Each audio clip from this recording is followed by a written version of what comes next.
If something terrible happens to you, you should never ever forget it, because if you forget it, you may walk into it again. This is basically because we have not taught our children and the people in the world how to employ our faculties, then everything hurts.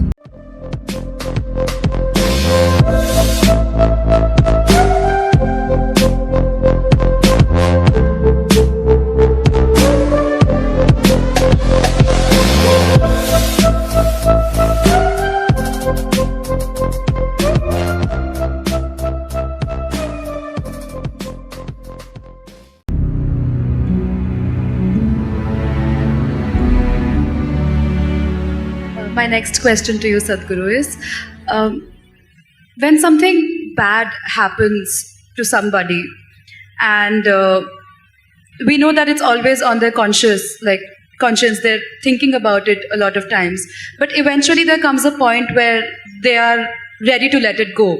They don't want to let the past go because they feel guilty of letting it go. So why does that happen, and how do we let go of that guilt? Like, even if we take, for instance, sexual abuse, if a girl is sexually abused and eventually if she reaches a point where she is ready to overcome it, but she feels guilty to let it go because it has troubled her for a very, very long time, and not just her, the ones around her as well. So is it right to let it go at that point, or like how does one deal with a situation like this? See, I think the struggle is coming from a misunderstanding that something either unpleasant or terrible that one may encounter in one's life, it can just happen to anybody in so many different ways. If it happens, people think they must forget it. No, you should never forget it. If something terrible happens to you, you should never ever forget it, because if you forget it, you may walk into it again. But we must know the distinction between what is memory and what is living. You are living. Memory is a dead memory, you're supposed to use it as wisdom to see such things don't happen to you in your life. But it's a fact that for most people, what happened 10 years ago, they still suffer. What may happen day after tomorrow, they already suffer. Yes or no? What happened 10 years ago or even 10 days ago does not exist right now. Does it? Does it? No. What may happen day after tomorrow does not exist right now. Does it? No. So you're suffering essentially something that does not exist. How many of you are psychology students, Is there a medical term for those people who are suffering something that does not exist? No, don't tell them please, they'll suffer that. If you are suffering something that does not exist, on some level it means insanity, isn't it? This may sound very cruel to you right now when I say this, because, oh, I got my pains. See, you're carrying your pains like badge, don't do that. When something bad happens to us, when something hurts us, we can either become wise or wounded. This is a choice we have. Either we can become wise with it or we can become wounded with it. As we already went through this, life is just a certain amount of time. It's ticking away. As you sit here now, you're 1 hour closer to the grave since you came here. Yes or no? Yes, it is. It's going away for all of us. So in this, where is the time to carry every experience like a wound? No. This must become your wisdom. If terrible things happen to you, you must become wiser than others, sooner than others, isn't it?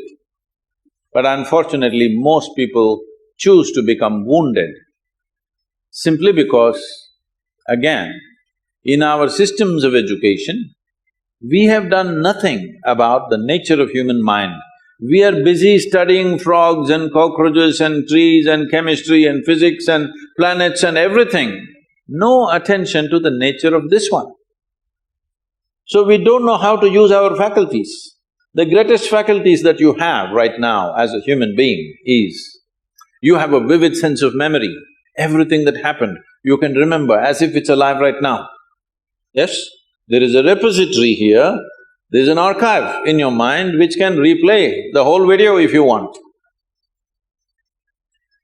But this has become a problem. You started suffering the old movies. And there is a fantastic sense of imagination, so you already suffer a tomorrow which is yet to come.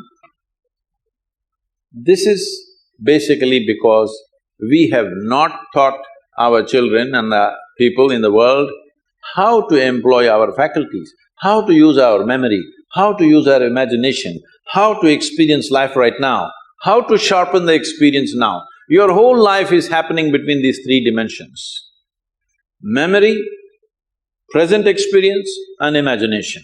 This is your life, isn't it? These are three dimensions. We call them trikala, three dimensions of time.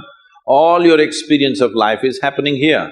But if you lose distinction between what is past, what is present, what is future, then everything hurts. But not everybody terrible things have happened. Unfortunately, for a few people they have happened. But the rest of the people are simply suffering something, isn't it? Because it's fashionable to suffer. People think if they're suffering, they are very intellectual, they're very profound. No, it's just stupid because you're suffering something that doesn't exist. You're not suffering what's happening right now. You're suffering what happened yesterday and you're suffering something that may happen tomorrow already.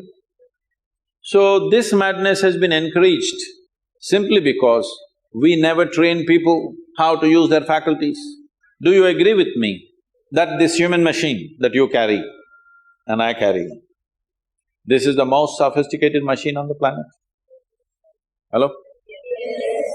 Have you read the user's manual? User's manual, have you read?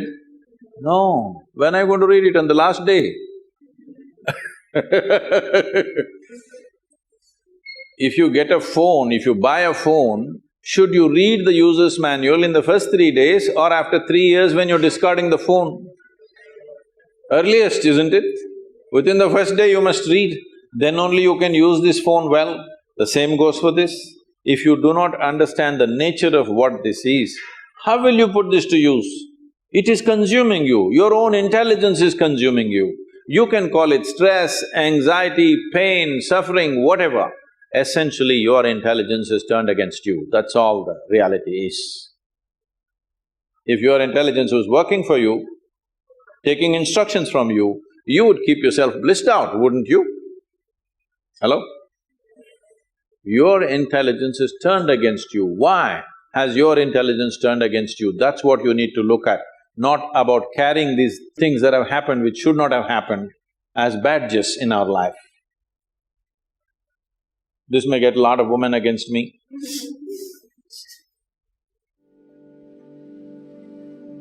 If I was against you, I wouldn't be here. Yes?